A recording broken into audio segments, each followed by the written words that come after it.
Hello, welcome back to another video, another episode, another chit chat time with Erin and Sarit. And today we're going to be going over the final part 5. Finale. The finale part of the top 5 reasons, 5 top excuses that we find that people make the most often for not taking action to pursue their dreams or do something that's going to better the quality of their life. Part 1 was not enough time. Part 2 was being too tired. Part 3 was not having motivation. And part 4, the last part that we just did, was needing approval or permission or validation from somebody else or somebody else's. And today, We're going to be talking about it is not the right time. it's not the right time. Not right now. Someday, one day, if. This is so good because, okay, I'll start on Monday. That's like the most Monday, common next year, New Year. after this birthday, after this vacation, after I move my house, after I change careers, after whatever slows down, after the kids go back to school. This is the mañana excuse. The mañana people. The mañana. I'll do it tomorrow. Doing things tomorrow usually doesn't serve us the best. Because your life does not happen tomorrow. Tomorrow is not guaranteed for anyone. Today is. And, you know, the reason why we hear, you know, if for whoever says this is not the right time, it's because they have the wrong perception. They think that everything has to be perfect. This is another one. I'm not ready. I'm not prepared. Right. I don't know everything yet. Yeah. They think that either everything has to be perfect or they have to be ready in order to start. Now, here's the thing about readiness. If you want to achieve anything great in life, you have to start before you're ready. You should start on Sunday. If you want to start on Monday, you should actually start on Sunday because you're not ready on Sunday. So what does that do? What does that do when you start before you're ready? So let's say you're going to start a new diet. It's so common. Okay, I'm going to start on Monday. It's a new day. It's a brand new day. And usually we use that as a justification to eat like shit on Sunday so that we don't feel as bad about ourselves because we're going to start on Monday. Now, what happens in your mind if you start on Sunday is you're telling yourself, like, I need to be ready now. I'm ready now. I take action now. When I know something's right, I don't procrastinate on it. And then what that does by getting you into action sooner, like immediately right away, is you can begin to get in the habit of getting into action as soon as you have the idea about something. As soon as you know you need to do something, you get in the habit of beginning on that thing now. And what happens, like, we're never ready for things.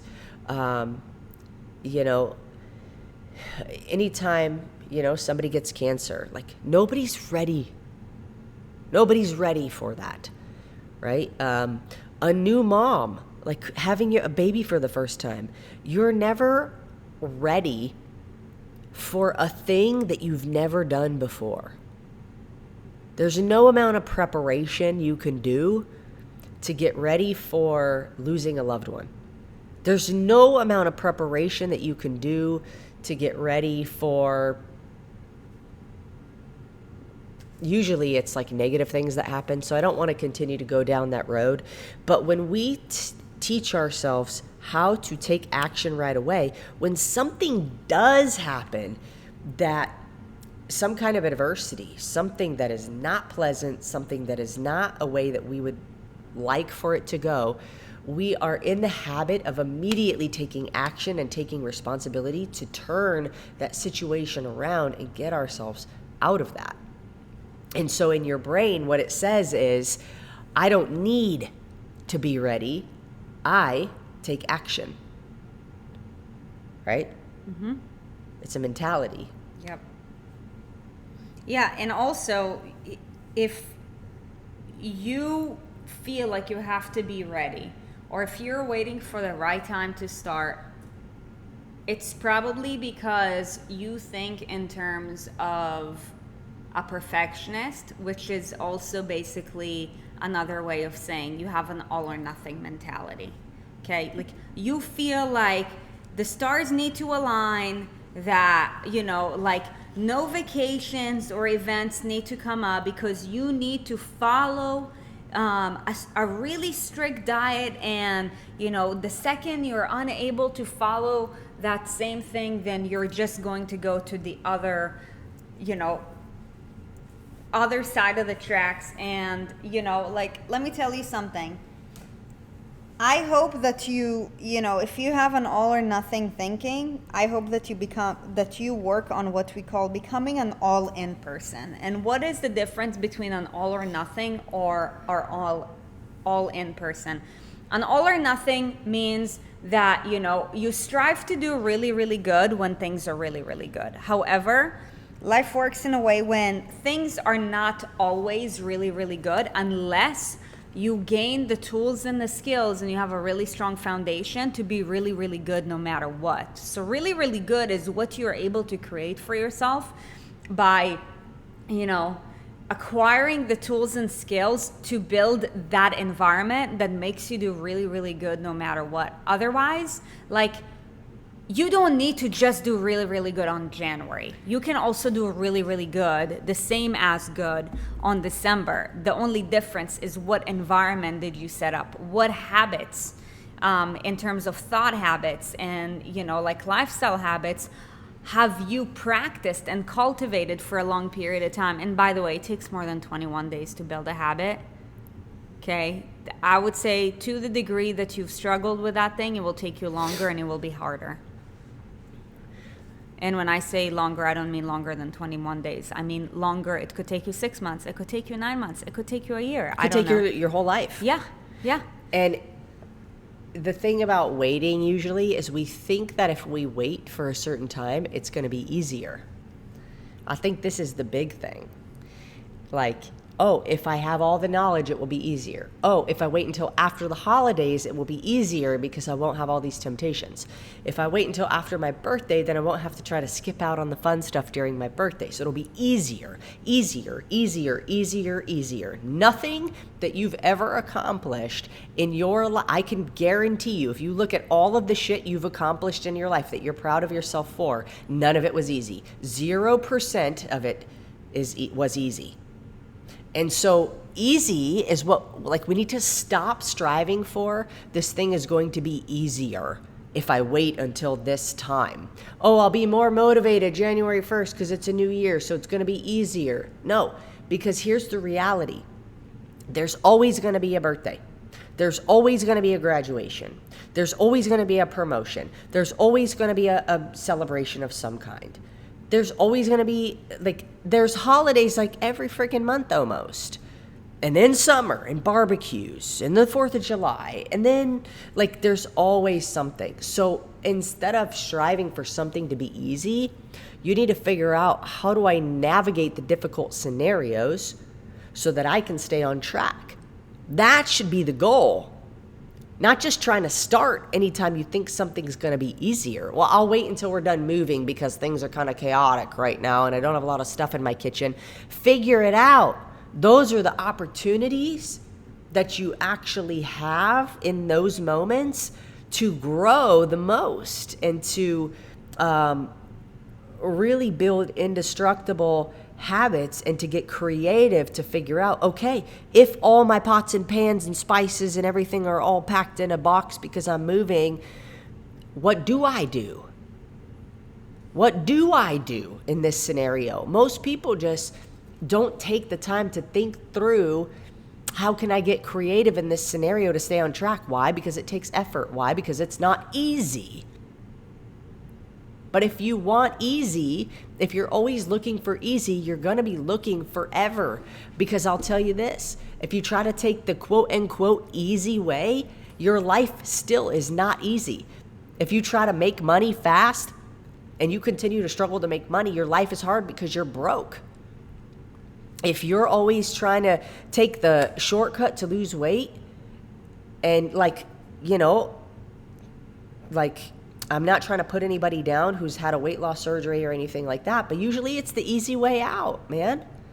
I'm just like, tough love conversations. It's just, most of the time, not for everybody, sometimes there's like a legitimate like health reason why somebody would need to do that. But if you're in a position where you're like, I want to take the easy way out, it's never easy, because you don't develop the skills, and you don't develop the tools, and you don't develop the discipline to be able to maintain whatever thing you got if it came to you easy. So easy is not like the, oh, I'm going to wait until blah, blah, blah because it will be easier. That's never the case. So you're always going to be disappointed. Instead of thinking about easy, start to figure out, wow, what a blessing I have in this complicated scenario, that I have to get creative to figure out how I'm going to stay on track with my nutrition or my fitness, because, you know, I'm a little extra busy during this season. If you're like a tax consultant or whatever, it's tax season, you're like, I'm extremely busy. Wow, what an opportunity I have to try to figure out how I stay on track during this season. It might look a little bit different, but that's how you build discipline, and that's how you build the skills that are indestructible, so that no matter what happens in life, you can navigate around it. Mm-hmm. So let's talk about the, you know, because we just talked about the all or nothing personality. Let's talk about the all in person. So like, you know, the all in person is the person who strives to do their best every single day, no matter what. And here's the deal, like, your best every day looks different. And Erin said discipline, which I really love, because if you don't have discipline, it's very easy to say, oh, I'm doing my best today, so I'm just gonna have a paleo muffin. No, like that, like, that's a cop-out. Right, that's a cop-out, and it's very easy if you haven't built discipline to you know, really use that as an excuse to, you know, just lower your standards. So I just want to point that out to make sure that we don't get there. But on all in person, it's okay. Let's say you're a busy accountant and tax season is coming up, and you just know that you're swamped. So maybe what you're going to do, because you have to get to the office at 7 a.m., let's say instead of 9 a.m., is, you know, you're going to wake up, you know, at the same time, and, you know, because you'll have less time to work out, instead of saying, oh, fuck it, I'm just going to sleep in, you're going to do a 30-minute workout. And that's the best thing that you can do that day. Literally, I had to do that this morning. Yeah. Like, do the best that you can with what you've got, no matter what. Okay? Like, it's what sacrifice do I need to make in order to make sure that I still keep my commitments to myself, understanding that there is more either chaos or complexities, you know, that are building up. Successful people, you know, like, never wait for things to quiet down, because they know that the higher the climb becomes, the more complex things get. So it's, how do you still do everything that you can do to, you know, do what you got to do to, you know, like, take care of you so that you can move forward with everything else. And, you know, just holding yourself accountable to make sure that, you know, let's say if you're used to normally getting like an hour workout, and, you know, during tax season you drop it to 30. Now, just because you've, let's say, done 30 minutes of workouts for the last 2 months, that doesn't mean that, okay, now I am going to, you know, just stay there. Though if you're a real all nothing, like all in person, chances are that you'll probably make it a point to shift around other things, so that if you know that you're going to have to make pivots, you will still be able to do the things fully the way that you can. Or let's say one day, like, we're all human. Like this morning, I did not hear the alarm. We woke up later, okay? Like, I did not sacrifice my workout. I just went to my meetings without a shower. Sexy. Yeah, so, you know, like, like, something got to give. Figure out, like, what am I willing to tolerate? What am I not willing to tolerate? And, you know, just understand that it is a give and take game. You know, it's like, John Maxwell has the law of sacrifice. The higher you want to climb, the more you'll have to sacrifice, the more painful it will become, and this is why, grit, endurance is something that is important. And then when you get there, people are going to say, the luckier you are. And as we're sitting here talking about this, I'm actually thinking about all or nothing versus all in. And I think a very clear way to understand this too is all or nothing goes extreme on both ends, all in and all out. I used to be there, and I agree. Whereas all in is all in, can go extreme all in, but when they mess up, it doesn't take them to the opposite extreme. They have the control over self to understand, things didn't go exactly as I planned. We just were out of town for a few days, literally 2 weekends in a row. We were home for like 3 or 4 days or something like that. And then we left again, and we were gone for another 3, 4, 5 days, whatever. And then we came back. And when we were gone, our routine got a little bit messed up, and there were some things that didn't end up happening that are in our normal routine. And it's really easy to get when we were gone? Yeah, when we were out of town. And it's really easy to say, shoot, I didn't have that discipline. Shoot, I messed up. I didn't make enough time for this or that and whatever. And an all or nothing person would say, well, fuck it all. I'm not doing any of it. One car tire got flat, so I'm going to slash the other ones and just fucking bash in the windshield and break the mirrors off the side and, tear the bumper off and mess everything up. Whereas the all-in person comes to an acceptance of, okay, this went the way that it went. It wasn't ideal, but how can I get back on track as soon as possible and not beat myself up for it, and understand that I can learn from this, but I can keep moving the same direction, and all is not lost. I'm all good. That's the difference between all or nothing and all in. So it's like if there was a chart, if there was like a line graph between all in and all out, and on the all in side, both the all or nothing person and the all in person can reach this capacity, but the all in person only goes so far back on that sliding scale before they go back in again. Whereas the all or nothing person goes bang, bang, bang, bang, bang, bang. And it's freaking chaos, and you just get a headache. And what that means over time, if you were to graph this over a long period of time, it just means that, aside from extra opposing forces, you are in a flat line, and a flat line eventually goes down. Now, let's say if there's some kind of, other factors involved, then, the line that eventually goes down now becomes a downward steep hill. And, you just have to consider that, because so many people, when they want to do well, it's because they have some kind of short-term deadline. And when you live in terms of yes, when you are a high performer, go from one short deadline to the next and still recharge, right? It's like cycles. However, most people, I feel have a long period of time of a short-term deadline and then a long-term fuck-up period, followed by a short-term deadline and a long-term fuck-up period, rather than ongoing cycles, which, in my opinion, from my own experience, should only get longer and larger, because the higher up you go in your wellness, the more discipline you should have. And when you're a disciplined person, right now I'm doing this thing that I'm testing for 365 days.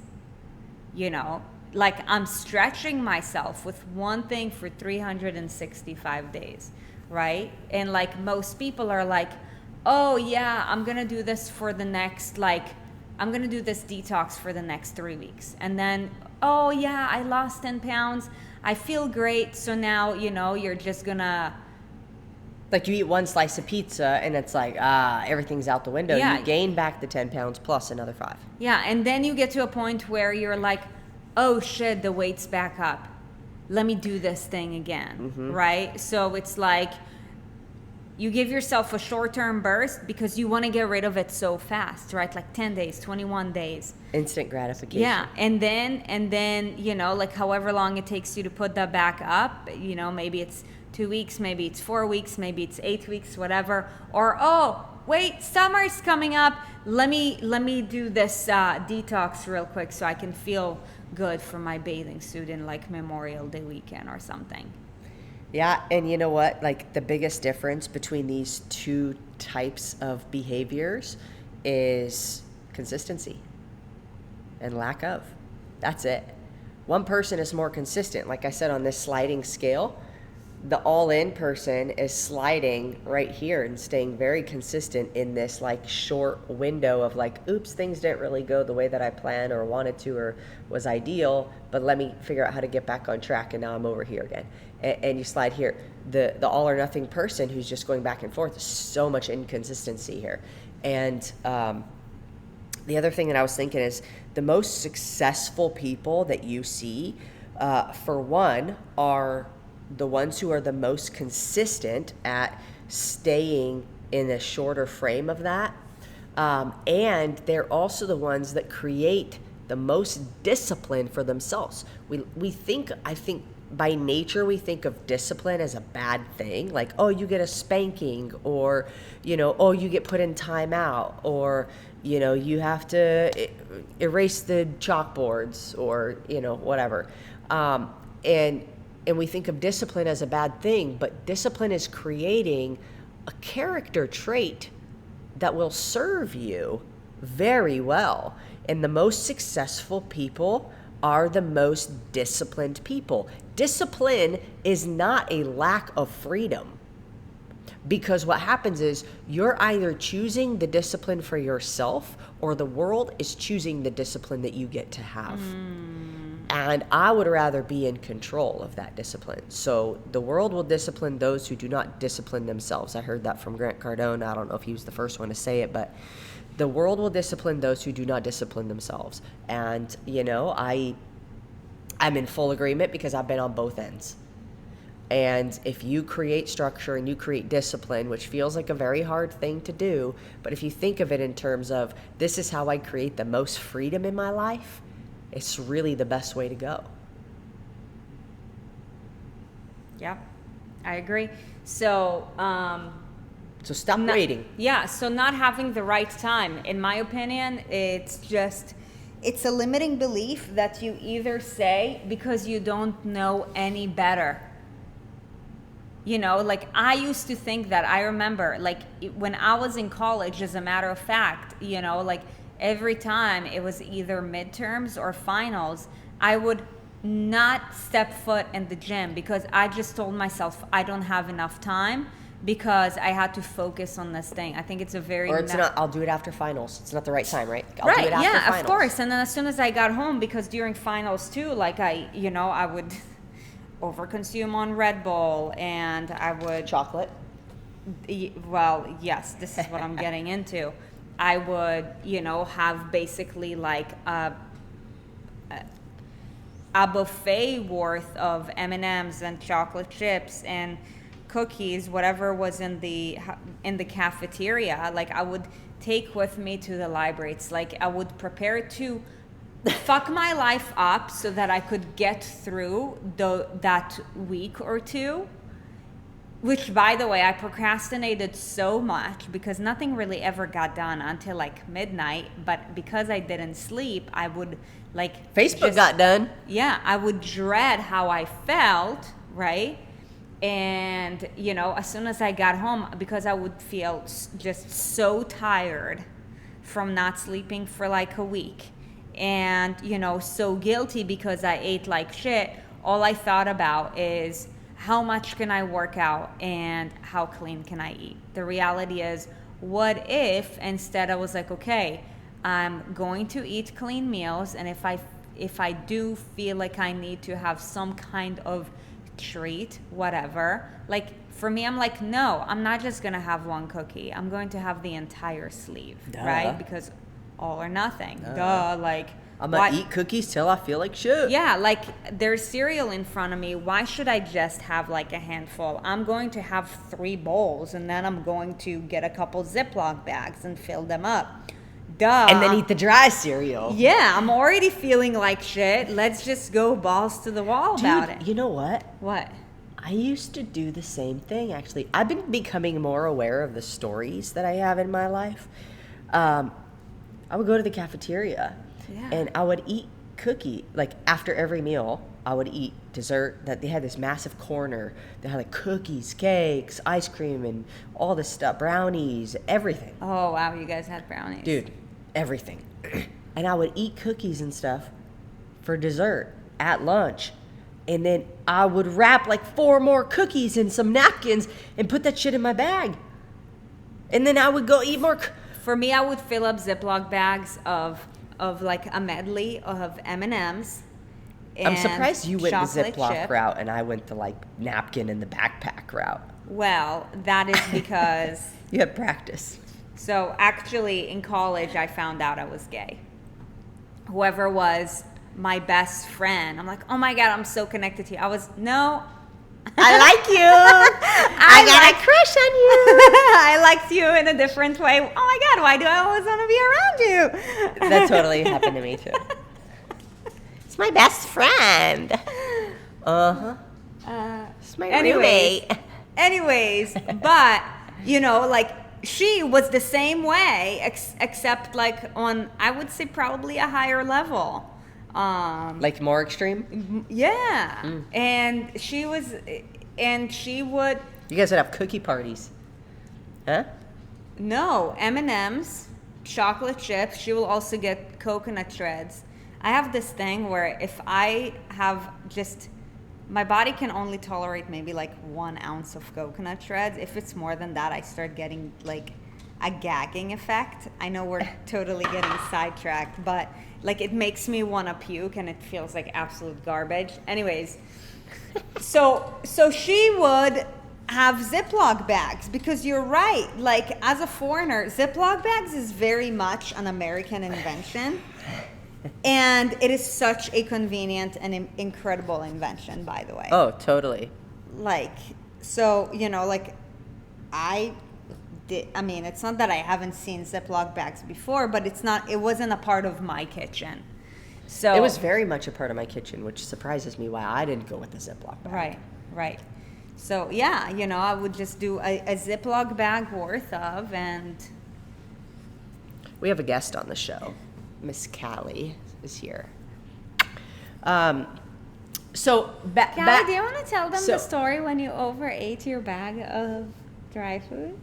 Yeah, I have no self-control when it comes to food. So one time, this is totally off topic, so I hope you're down for story time real quick. If you like Callie stories, drop it in the comments. And if you're just listening to the podcast version of this, you've got to go watch the video because she is the most cutest thing besides Sarit. Okay, what about Boogie? Yeah, Boogie is the most handsome thing. Okay, so I know you want to give me a kiss, Mama. You can do it. Did you just eat caca? Don't be shy. I just ate poop. Okay, so we learned something really quick with her. She needs a bath often because she's a dirt child. And also, she would eat forever and ever and ever if we let her. And she would explode herself, literally, if we let her keep eating. Because one time when we got her some dried food, we had it on the floor of the pantry. It was a 30-pound bag? 30-pound bag, yeah. We had it on the floor. Size. And she's like a 20-pound dog, like maybe. Now. Maybe. And she's probably like 15 to 17 pounds then. And we had this bag of food on the floor, and we had opened it because we had started using it, and we go into our gym to work out, which is at our house, and then I come back in. She's got her face The bag is tipped over, food spread all over the floor, little pebbles of black stuff all over this white floor, and she's just has her face in the bag.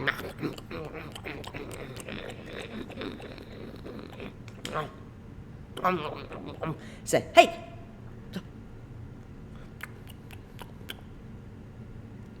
She ate like probably a quarter. She looked of the like bag. a cow. Her belly was Oh my God. It looked like I could have took a ballpoint pen and poked her belly and it would have been. And all she did was poop and sleep and drink water. For the next like 24 I remember to when I 36 used to hours. eat a lot of shit, I would sometimes wake up so fucking thirsty and just like Oh, yeah. chug like a bottle of water. Oh yeah. So anyways, off the topic, you know, this episode, we'll get back around. Hopefully this is valuable to you in some form of way, even if it's entertainment. But, you know, when you wait for the right time, it sounds so cliche, like no time is ever the right time. And what is it? Like the best time to plant a tree was 100 years ago and the next best time is now, right? So I want to challenge you. I want to challenge you the next time you find yourself procrastinating on anything, immediately do it. I've been doing this with the dishes. I don't know if you've noticed. No. Okay. Well, usually I put my dish in the sink and I put water in it legitimately to like let it soak, because in my mind I'm like, I could scrub this off, or I could put water in it to let it soak. So, and while I go be productive doing other things, so by the time I come back, it's easy. It's like it comes off simply and I'm more efficient, right? So recently though, I've just been like, man, I don't feel good if I leave it there and I know that it's there. So I've been just doing it right away. So if you have dishes, if you're about to put a dish in the sink and just leave it, just wash it. Just wash it, or rinse it out and put it in the dishwasher, whatever your method is. You know, if you are waiting to fold the laundry, start it now. Even if you just freaking fold 5 pieces, all you have to do is start, and then you'll get momentum. Start and you'll get momentum. Start and you'll get momentum. And if it's not the right time to do something, it's the perfect time to do something. Yeah, so I love that, and I have a segue for that. So if it's not the right time to do something, it is the perfect time to do something. So where do I go from here, Erin and Sarit? So ask yourself this: what is the best thing that I can do right now based on my goals, based on where I'm at? Maybe it's I need to go to bed at 10 p.m. so I can wake up at 6 a.m. Or maybe it is I need to just go for a 30-minute walk. Or maybe it's I just need to have, you know, like a fruit or a vegetable with every meal, right? Like one thing. What is the best thing that I can think of that would be my best right now? And then ask yourself, who is one person that I know will be able to hold me accountable because this is something that they practice as well. Mm-hmm. And this is the power of environment and community. And if that's you're important, that's important because this is something that they practice as well. Don't ask somebody to hold you accountable for something that they don't do. Yeah.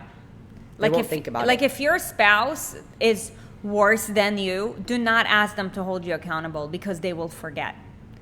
Because it's not important to them. And because it's not a part routine. of their daily regimen. Not because you're not important, because it's not a part of their daily regimen. They just won't like, remember. If I will see Erin not work out in 3 days, I'll be like, what's going on? Yo, like what's going on, right? And I mean, you know, like that's just not going to happen, right? But it's like when something is unless important, I was sick a little while ago and I didn't. Right. But there's no explanation needed for that. It's like, oh, I get it. Yeah. So yeah, start with that. Start with that. Okay, so that's some action steps.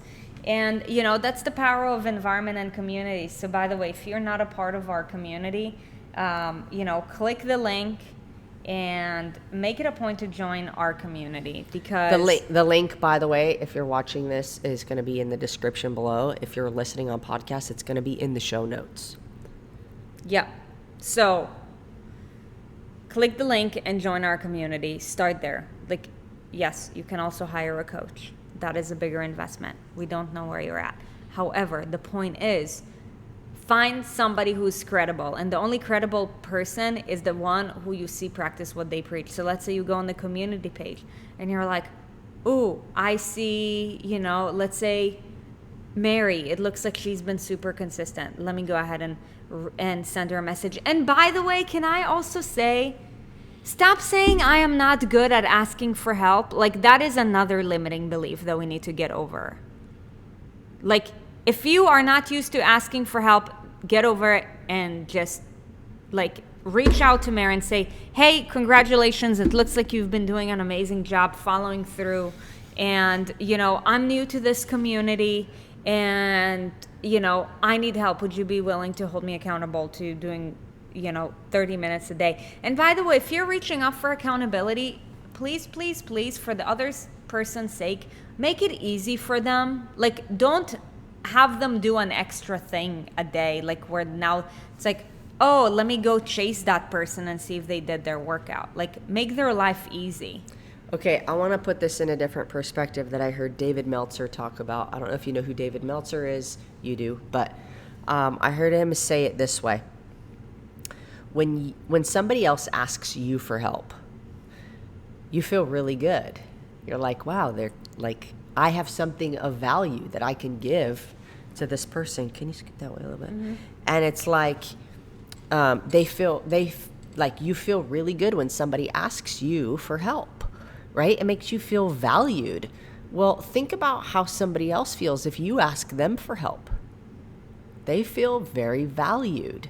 And so you're doing another person a disservice if you think I'm not good. I'm not good at asking for help. Really, what you're saying is I'm too prideful to ask for help. And you're robbing somebody else of feeling valuable. So think about it that way. I feel so valuable and helpful and grateful when somebody says, hey, you're really good at X, Y, or Z, and I need some help with that. Can you help me? I'm like, cool. You think I'm good at something. That's how they feel. So when you ask somebody else, that's the pleasure that you're giving them. And if it's a good person, you're not a waste of time. If it's a good person who cares about you, you're not a burden on them. And especially if you're paying somebody for a program or a service and you ask for help, you better damn not be a burden on them, because that's what they are there for. Yeah. So that does it. We hope that you found a lot of value in today's conversation. If you did and you haven't already subscribed, make it a point to do so. And we'll see you on the next and if you thought about anybody else in the midst of this, share this video, this episode with them, and help spread valuable information to people who are seeking to be better in their own lives. If there's somebody else who feels like they're wanting to lose weight, they're wanting to get in better shape, and they're struggling because no time ever seems like it's the right time, or they don't have enough time, or they don't feel motivated, or they're feeling too tired or fatigued, share this series with them. There are 5 parts. If you haven't heard the other 4 parts, I would encourage you to go back and watch them or listen to them. Again, the first one was not having enough time. The second one was being too tired or not having enough energy. The third one is not being motivated. The fourth one that we did, the very last episode that we did, was what was it? Seeking approval. Needing approval or permission from somebody else or multiple other people. And then today, not being the right time. So, if any of those things you thought about your best friend or your mom or your cousin or your sister or your aunt or your coworker or whoever, share this with them. And we'll catch you guys next time.